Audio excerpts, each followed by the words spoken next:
Less हो जाएगा अगर हमने अगर ये कीज जो है किसी और थर्ड पार्टी को पता चल गई, ठीक है। तो जितना भी हमारा ये सिक्योरिटी का मैकेनिज्म है, इसका कोई मीन नहीं रहेगा। ऑब्वियसली हम लोग इसको इसलिए यूज करते हैं कि पर्सनल इंफॉर्मेशन जो है वो सेफ रह सके। अब ये की मैनेजमेंट एक्चुअली होती कैसे है?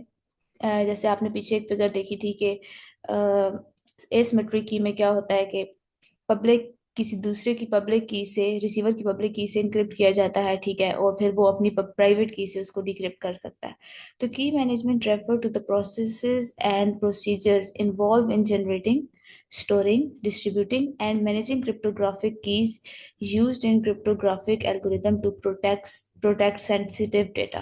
ठीक है, की मैनेजमेंट रेफर करता है कि इस तरह का प्रोसेस या इस तरह के रूल्स या रेगुलेशंस, इस तरह के प्रोसीजर्स जिसमें क्या क्या चीज़ इन्वॉल्व होती है। एक तो जनरेट किया जाए, ठीक है, की को जनरेट किया जाए, उस की को स्टोर किया जाए, फिर उसको डिस्ट्रीब्यूट किया जाए और क्रिप्टोग्राफिक कीज की मैनेजिंग की जाए, मैनेजमेंट की जाए। ठीक है, क्रिप्टोग्राफिक एल्गोरिदम की हेल्प से प्रोटेक्ट किया जाए सेंसिटिव डेटा को। It ensures that keys used in protect sensitive data and kept safe from unauthorized access और लॉस। ठीक है, ये आपको पता है, आप पढ़ रहे हैं सिक्योरिटी का टॉपिक, जो आपने कोर्स है जब से स्टार्ट किया, कि हम अपने डेटा को सिक्योर करना चाहते हैं, हम पर अपनी पर्सनल इंफॉर्मेशन को अनऑथराइज्ड पर्सन के साथ शेयर नहीं करना चाहते। इवन हम अपना ये लेक्चर भी किसी और थर्ड पार्टी के साथ शेयर नहीं करना चाहते। हम चाहते हैं कि जो सिर्फ फोर्थ सेमेस्टर के स्टूडेंट हैं तो वो ही इसको एक्सेस कर सकें। So, good key management helps maintain the security of encrypted information and is important for protecting digital assets from cyber threats. ठीक है, तो ये सारे साइबर थ्रेट्स ही हैं। इवन मैं ये बात भी करूँ कि अगर यहाँ पे कोई ऐसा पर्सन आए जो हमारे इस लेक्चर को, जो आपकी क्लास में नहीं है, ठीक है, रजिस्टर्ड नहीं है फोर्थ सेमेस्टर में, और वो इसको एक्सेस करने की कोशिश करे, तो हम इसको भी कहेंगे कि ये एक साइबर थ्रेट है। ठीक है, तो गुड की मैनेजमेंट हेल्प करती है कि मेंटेन की जाए सिक्योरिटी ऑफ इनक्रिप्टेड इंफॉर्मेशन, जो इंफॉर्मेशन इनक्रिप्ट है, and is important for protecting digital asset. और जितने भी डिजिटल एसेट्स हैं, ठीक है, मैंने आपको बिल्कुल बेसिक लेवल पे एग्जांपल दी थी कि इस लेक्चर को भी हम डिजिटल एसेट्स कह सकते हैं और इसको भी कोई और थर्ड पार्टी एक्सेस ना करे। Effective key management is crucial for ensuring the confidentiality, integrity, and availability of encrypted information by securing cryptographic keys for unauthorized access, loss, or compromise। तो ये जो इफेक्टिव की मैनेजमेंट है ये बहुत ज़रूरी है, इन ताकि कॉन्फिडेंशियलिटी को इंश्योर कर सकती है ये, ठीक है, आपकी इंटेग्रिटी को मेंटेन रखती है, अवेलेबिलिटी को मेंटेन रखती है, इनक्रिप्टेड इंफॉर्मेशन बाय सिक्योरिंग, आपको जितनी इंफॉर्मेशन है उसको इनक्रिप्ट करती है, और आपकी जो कीज हैं, इवन जो प्राइवेट कीज हैं, वो सिक्योर रहती हैं, ठीक है, किसी अनऑथराइज्ड एक्सेस से, या वो की कंप्रोमाइज ना हो, या वो की जो है वो लॉस ना हो। So how cryptographic keys work? अब ये कीज एक्चुअली वर्क कैसे करती हैं?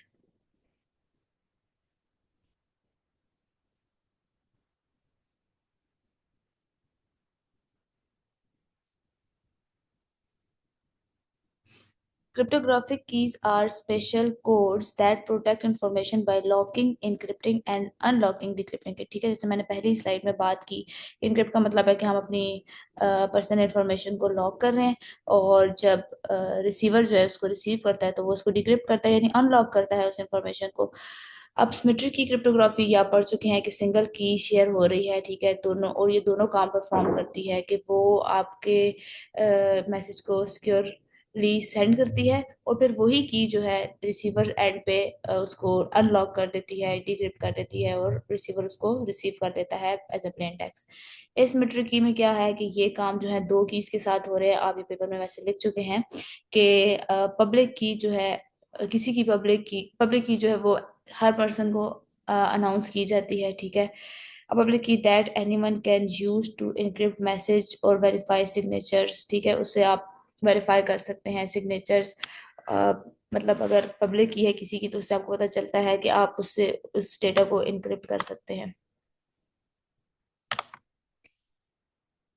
फिर सेकेंडली प्राइवेट की से क्या हो रहा है, that only the owners uses to decrypt message और क्रिएट सिग्नेचर। ठीक है, तो उससे सिर्फ ऑनर जो है वो क्या करेगा, जो रिसीव हुआ उसको मैसेज उसको डिक्रिप्ट कर सकता है। या फिर डिजिटल सिग्नेचर, पिछले लेक्चर में हमने बात की थी, तो उसमें verify with the help of this private की डिजिटल सिग्नेचर्स को भी चेक किया जा सकता है कि ये सिक्योरली उस पर्सन का की तरफ से ही आया, ऑथेंटिकेट किया जा सकता है। This makes it easier to share the public key openly while keeping the private key secure। तो ये हमारे लिए काम आसान बना देती है, ठीक है, कि पब्लिक की ओपनली सबको विजिबल है और प्राइवेट की जो है उसको सीक्रेट रखा जाए। जरा 2 मिनट वेट करते हैं, मैं कंटिन्यू करती हूँ इसको फिर।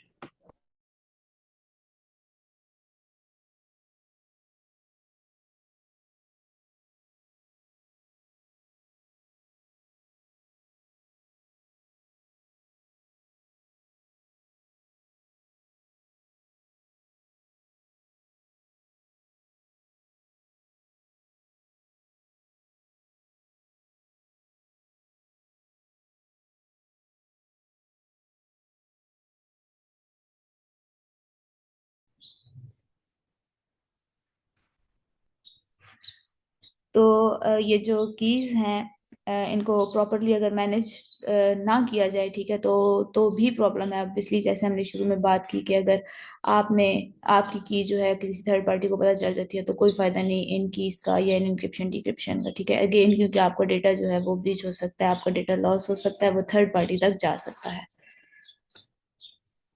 नेक्स्ट हमारे पास है कि टाइप्स ऑफ की मैनेजमेंट। ठीक है, आपको पता है कि हमारे पास there are two aspect of key management. एक तो डिस्ट्रीब्यूशन ऑफ पब्लिक कीज, के पब्लिक कीज किस तरीके से डिस्ट्रीब्यूट की जाए। Use of public key encryption to distribute secrets. ठीक है, इस तरह से पब्लिक की के यूज करते हुए हम किस तरीके से इंक्रिप्शन करेंगे कि सीक्रेट मैसेज या कोई भी सीक्रेट आपकी चीजें हैं वो किस तरीके से सिक्योरली उसको डिस्ट्रीब्यूट किया जाए। फिर पब्लिक की डिस्ट्रीब्यूशन कैसे है, the public key can be distributed in 4 ways. ठीक है, पब्लिक की को किस तरह से डिस्ट्रीब्यूट किया जाएगा। पब्लिक अनाउंसमेंट, बिल्कुल उस तरह जैसे ब्रॉडकास्ट कर दिया जाता है। ठीक है, मैं यहाँ पे एक मैसेज लिखूं और उसमें मैं बता दूं भाई हमारी ये जो, जैसे बिल्कुल अभी मैंने आपको इस मीटिंग का लिंक शेयर किया, एक ग्रुप ने ब्रॉडकास्ट कर दिया पब्लिकली, आप सबको पता चल गया। ठीक है, इसको कहते हैं पब्लिक अनाउंसमेंट हो गई। पब्लिकली अवेलेबल डायरेक्टली, अब ये हो सकता है कि अब जिस तरीके से ये ऑनलाइन क्लासेस स्टार्ट हुई हैं, तो तमाम टीचर्स अपनी स्पेसिफिकली एक डायरेक्टरी क्रिएट कर लें। ठीक है, और उसमें बता दें कि ठीक है, इंफॉर्मेशन सिक्योरिटी के लिए हमेशा ही ये वाला लिंक फॉलो किया जाएगा। ठीक है, आपका आर्टिफिशियल इंटेलिजेंस के लिए हमेशा ये वाला लिंक फॉलो किया जाएगा। मतलब एक पूरी डायरेक्टरी बना दी जाए इस यूनिवर्सिटी की, और हर कोर्स के अगेंस्ट उसकी जो उसका लिंक है वो शेयर कर दिया जाए। ठीक है, तो ये दूसरा एक मेथड हो सकता है। अवेलेबल तो पब्लिकली है ना, जो बंदा जाएगा तो उसको एक्सेस हो जाएगी, एक्सेस मिल जाएगी इसकी। फिर इसके बाद पब्लिक की अथॉरिटी। अब ये थर्ड मेथड ये हो सकता है कि आपकी जो यूनिवर्सिटी है वहां पर आप जाएं और वहां से उनसे आप कहें कि आपको इस क्लास के अगेंस्ट जो लिंक है जिससे ये क्लास आप एक्सेस कर सकते हैं, वो वाली क्लास का लिंक दे दिया जाए आपको। ठीक है, तो आप अथॉरिटी के पास जाएंगे, वो आपको ऑथेंटिकेट करेंगे, वो कहेंगे ठीक है ये हमारी यूनिवर्सिटी का स्टूडेंट है, ये इस सेमेस्टर का स्टूडेंट है, इसको ये वाली क्लास अलाउ करनी है। इसी तरह से पब्लिक की सर्टिफिकेट, या फिर आपके पास सर्टिफिकेट होना चाहिए। ये अगली स्लाइड में इसको जरा ज्यादा अच्छे से एक्सप्लेन किया इन चारों को, हम उसको देखते हैं वहां से। तो फर्स्ट पब्लिक अनाउंसमेंट की जैसे बात हुई, मैंने आपको वैसे भी बता दिया है, और हम इसको अगेन देखते हैं। Here the public key is broadcast to everyone. ठीक है, सबको बता दिया जाए। The major weakness of this method is a forgery. ठीक है, अफ्रोजरी का क्या कॉन्सेप्ट है कि anyone can create a key claiming to be someone else and broadcast it. ठीक है, जाहिर सी बात है जब अवेलेबल है तो अगर अटैकर या आपके पास कोई लीगल पर्सन होगा तो वो इस तरह की अटेम्प्ट कर सकता है। ऑब्वियसली वो कहेगा कि क्लेम कर सकता है कि ये की मेरी है, और वो ब्रॉडकास्ट कर दे, और इसी लिंक को यूज करके आप एक क्लास भी करवा सकता है। ठीक है, until forgery is discovered can masquerade as claimed user. ठीक है, तो तब तक इसको डिस्कवर नहीं किया जा सकता ये मस्कुरेट अटैक जो आपने पढ़ा हुआ है। ठीक है, तो यूजर जब तक इसको क्लेम नहीं करेगा। पब्लिकली अवेलेबल डायरेक्टली में मैंने आपको बताया जैसे एक डायरेक्टरी क्रिएट की जाए, तो in this type the public key is stored in a public directory. ठीक है, कोई पब्लिक डायरेक्टरी होगी जहाँ से यूनिवर्सिटी के तमाम स्टूडेंट इसको एक्सेस कर सकते होंगे। Directories are trusted here. ठीक है तो वो ट्रस्टेड है कि यूनिवर्सिटी के मेंबर्स के पास अवेलेबल है वो डायरेक्टरी का link, with properties like participant registration access and allow to modify values at any time। ठीक है, जैसे इसमें अलाउ है कि जो स्टूडेंट्स हैं या जो फैकल्टी मेंबर्स हैं वो किसी भी टाइम पे उस लिंक को अपडेट कर सकते हैं। जैसे देखें, contain entire like name public की, या नेम होगा आपकी जो कोर्स का नेम है, इसको हम जैसे इंफॉर्मेशन सिक्योरिटी कहते हैं, और उसके अगेंस्ट जो आपके पास पब्लिक की है जो आपने सबको विजिबल की हुई है, इनको हम अपडेट कर सकते हैं। Directories can be accessed electronically still vulnerable to forgery or tampering। ठीक है, बिल्कुल इसी तरह कि ऑब्वियसली अब जैसे तमाम कोर्सेज के अगेंस्ट जब कोर्सेज भी लिखे हुए हैं, उनके आगे से आईडीज जो लिंक्स हैं वो भी दिए गए हैं, तो तमाम फैकल्टी मेंबर्स को ऑब्वियसली वहाँ पे एक्सेस है। तो मैं चाहूँ तो मैं जाकर आर्टिफिशियल इंटेलिजेंस के आगे अपनी क्लास का लिंक डाल दूँ। ठीक है, तो मतलब चेंजेस तो मैं कर सकती हूँ पब्लिकली। तो आप इसको अगर थर्ड पार्टी के पॉइंट ऑफ व्यू से देखें तो मतलब फिर भी ये आपके पास फिर सेफ नहीं है। इसके बाद पब्लिक की अथॉरिटी को देख लेते हैं। तो ये मैंने आपको एग्जांपल दी कि अथॉरिटी के थ्रू, यानी आप यूनिवर्सिटी के पास जाएंगे और आप उनको कहेंगे कि हमें इस क्लास के अगेंस्ट जो भी आईडी यूज हो रही है हमें वो चाहिए। It is similar to the directory. ठीक है, डायरेक्टरी से सिमिलर ही है, but improve security by tightening control over the distribution of key from the directory. ठीक है, मतलब डायरेक्टरी में तो डायरेक्टली एक्सेस हर बंदा कर सक रहा है, अब यहाँ पे ऑब्वियसली आप जाएंगे एक अथेंटिक पर्सन के पास और उससे आप एक्सेस लेने की कोशिश करेंगे, तो वो जाहिर सी बात है चेक करेगा पहले कि ये पर्सन एलिजिबल है कि नहीं, ये फोर्थ सेमेस्टर के इस कोर्स के लिए एलिजिबल है कि नहीं, ये अगर उसकी की मांग रहा है या उसका लिंक मांग रहा है तो उसको देना भी चाहिए या नहीं। तो थोड़ी सी यहाँ पे आप कहते हैं कि सिक्योरिटी थोड़ी सी ज्यादा ऐड होगी है इसमें। It requires user to know the public key for the directory. ठीक है, whenever the key are needed, real-time access to the directory is made by the user to obtain any desired public key securely। ठीक है, तो securely ही उसको दी जाएगी, इस चीज को इंश्योर किया जाएगा कि ये बंदा एलिजिबल है या नहीं। भाई ये निम्रा कौन है? हमारी क्लास में तो आई थिंक निम्रा नहीं है कोई। है मैडम। कौन है निम्रा? और निम्रा निम्रा जहीर। जहीर, ओके सॉरी, ठीक हो गया। अच्छा, फिर पब्लिक सर्टिफिकेट। अब इसी एग्जांपल मैं आपको इस तरह से दे सकती हूँ, इसको आप एक दफ़ा पढ़ लीजिएगा, लेकिन मैं आपको इसको एग्जांपल के थ्रू समझाने की कोशिश करती हूँ कि अब दो स्टूडेंट्स हैं यूनिवर्सिटी के, या आपकी पूरी क्लास है लेट सपोज, और आपके पास एक आईडी कार्ड है और उसके ऊपर आपका नेम है, रजिस्ट्रेशन नंबर है और यूनिवर्सिटी की स्टैंप है।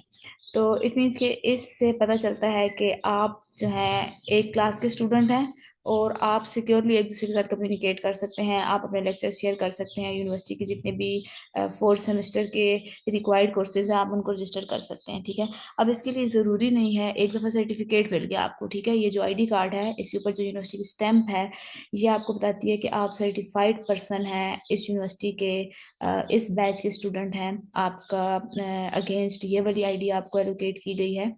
तो ये सर्टिफिकेट है आपके पास। अब ज़रूरी नहीं है कि जिस तरह पीछे पब्लिक या अथॉरिटी की बात हुई तो वहाँ पे ये रिक्वायर्ड था कि बार बार रियल टाइम पे जाके आप एक्सेस लें एडमिन ऑफिस से। ठीक है, लेकिन पब्लिक सर्टिफिकेट में ये है कि जब आप सर्टिफाइड हैं तो आप सबको पता है कि एक दूसरे के साथ आप सिक्योरली कम्युनिकेट कर सकते हैं, या आप ये वाले कोर्सेज की डिस्कशन कर सकते हैं, आप जितनी भी विद इन यूनिवर्सिटीज़ आपकी एक्टिविटीज़ हैं आप वो परफॉर्म कर सकते हैं, आपको एक दफ़ा सर्टिफाइड कर दिया गया। ठीक है, हाँ लेकिन ये है कि देखें सेकंड पॉइंट में अगर आप देखें यहाँ पे है कि आपको किसी वैलिडिटी दी गई है कि from this year to this year आप ये तमाम एक्टिविटीज़ में पार्टिसिपेट कर सकते हैं। ठीक है, कोई एक्सपायरी डेट है आपके आईडी कार्ड के ऊपर कि ये वाला कार्ड जो है वो इस टाइम पे एक्सपायर हो जाएगा, तब तक आप इसके में अथेंटिक पर्सन है, अदरवाइज आप फिर अथेंटिक पर्सन नहीं होंगे। तो बार बार यहाँ पर आपको वैलिडेशन की ज़रूरत नहीं है कि आप अगेन अगेन जाएं और दोबारा से आपको वो चीज़ एक्सेस करनी पड़े। तो ये जितनी भी चीज़ें हमने पढ़ी, इसके बाद अगर हम की मैनेजमेंट का जो है एक लाइफ साइकिल देख लें, ठीक है, क्रिप्टोग्राफी की मैनेजमेंट का, तो सबसे पहले हमारे पास की जनरेट, ठीक है, जनरेट हुई है एक की, ठीक है, उस की को इंस्टॉल किया जाता है। जब वो की इंस्टॉल हो जाती है तो आपके पास की इस्टेब्लिश की जाती है ऑब्वियसली। फिर जब की इस्टेब्लिश होती है तो सर्टिफाई की, कि वो की सर्टिफाई होती है कि ठीक है इस क्लास के अगेंस्ट वाली की अथेंटिक है और ये सर्टिफाइड भी है। फिर उस की को यूज़ किया जाता है। ठीक है, जब उसको यूज़ किया जाता है तो उस की को हम स्टोर करते हैं। ठीक है, या जो रिसीवर है उसके पास की स्टोर होती है, या जो यूज़र है उसके पास, रिसीवर या सेंडर के पास ये की स्टोर हो जाती है। फिर अपडेट एंड रिकवर की, उस की को अपडेट और रिकवर भी किया जा सकता है। एंड पे क्या होता है कि एट लास्ट उस की को रिवोक कर दिया जाता है, यानी उस की को खत्म कर दिया जाता है। ठीक है, नेक्स्ट टाइम पे आपके पास अगेन ये प्रोसेस स्टार्ट हो जाता है। तो ये पूरा प्रोसेस है, एक लाइफ साइकिल है कि क्रिप्टोग्राफिक की मैनेजमेंट किस तरीके से वर्क करती है। जी कोई क्वेश्चन है तो बताएं, मैंने इसको मेरे पास दूसरा लेक्चर पड़ा हुआ है, अगर आप चाहते हैं तो मैं इसको कंटिन्यू करती हूँ और इसका मैथमेटिकल हम आगे से देखते हैं। अदरवाइज आप कोई क्वेश्चन करना चाहते हैं तो करें, मैंने खुद इसको थोड़ा शॉर्ट रखा है आज। सो गए हैं आप लोग? 31 स्टूडेंट्स हैं।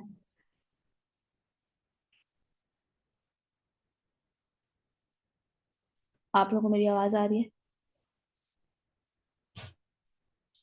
स्टूडेंट्स? Yes madam.